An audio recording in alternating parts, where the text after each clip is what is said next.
Hello. Let's talk about lights and vision in your Audi A4 S4 Avante car. It's the interior lights, front interior lights and rear interior lights are possible there. And on top you can have the background lighting built in.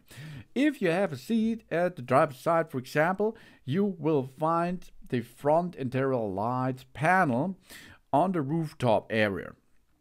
And the rear interior lights on the rooftop and the headliners.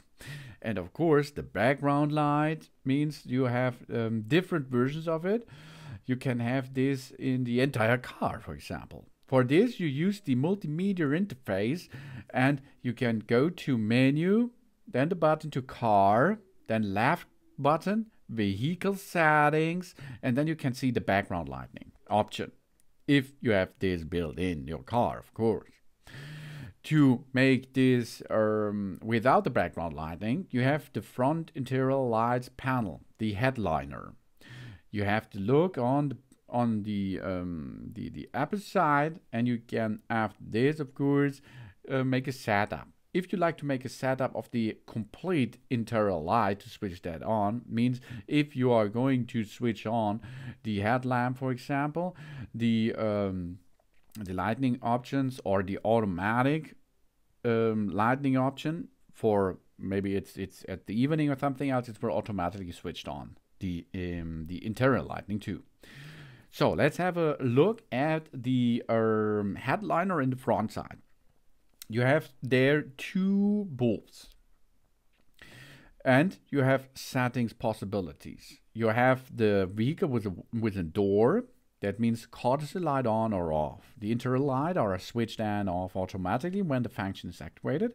And we have a sun there, a half sun. This means the lightnings, the interior lighting will switch on or off.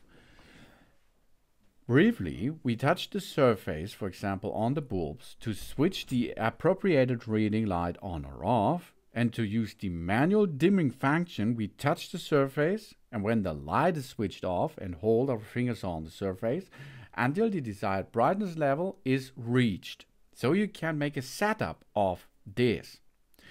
And then the same style, of course, we can find on the rear interior lights. There we can press the light button to switch the appropriated reading light on or off. And to use the manual dimming function, we press the button when the light is switched off, and we keep pressing it until the desired brightness level will be reached. So you can make a setup of your rear interior lights too. That it is how to program, how to use the interior lights options on your car. Thanks for watching. Please subscribe me and give me a positive feedback, and see you next time. Sun.